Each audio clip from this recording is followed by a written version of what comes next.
정부 서울청사에 침입해 공무원 시험 합격자 명단을 조작한 20대 남성이 대학 수능 시험에서도 부정행위를 저질렀던 것으로 밝혀졌습니다. 허위로 발급받은 약시 진단서로 시험 시간을 더 받은 것도 모자라서 시험 도중에 화장실에 가 미리 숨겨둔 휴대전화로 답안을 확인한 것으로 드러났습니다. 취재기자 연결해서 자세히 알아봅니다. 청사 침입을 했던 이 공시생의 범죄 행각이 계속 드러나고 있는데요. 이번에는 수능 시험에서 부정행위를 한 사실이 파악됐다면서요?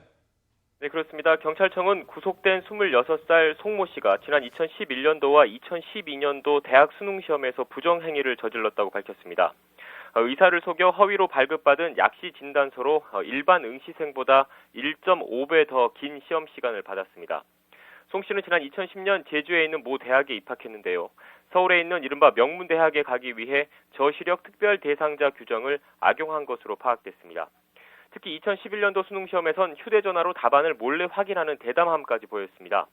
당시 송 씨는 광주광역시에 있는 장애인 학교에서 다른 시각장애인과 함께 수능시험을 치렀습니다. 그런데 시험 도중 화장실에 가 휴지통에 미리 숨겨둔 휴대전화로 과목이 끝날 때마다 인터넷에 올라오는 답을 확인했습니다. 시험 시간을 1.5배 더 얻어 일반 응시생보다 더 늦게 시험을 마칠 수 있다는 점을 노렸습니다. 장애인 학교에서 치러지는 시험의 특수성상 화장실에 가는 수험생에 대한 감시도 소홀했던 것으로 조사됐습니다. 원하는 대학에 가지는 못했지만 당시 송 씨는 이를 활용해 1교시 언어 영역을 제외한 나머지 영역에선 1등급을 받았습니다. 2012년도 수능시험부터는 모든 과목이 종료된 이후 답안이 공개되는 것으로 제도가 바뀌어서 비슷한 범행을 저지르진 못했습니다.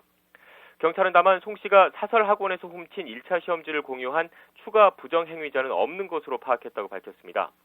정부 서울청사 침입, 사설학원이 출제한 1차 시험지 절도, 토익과 한국사 시험 부정행위 등 지역인재 7급 공무원 시험 과정에서 불거진 부정행위는 송 씨의 단독 범행이라는 결론입니다.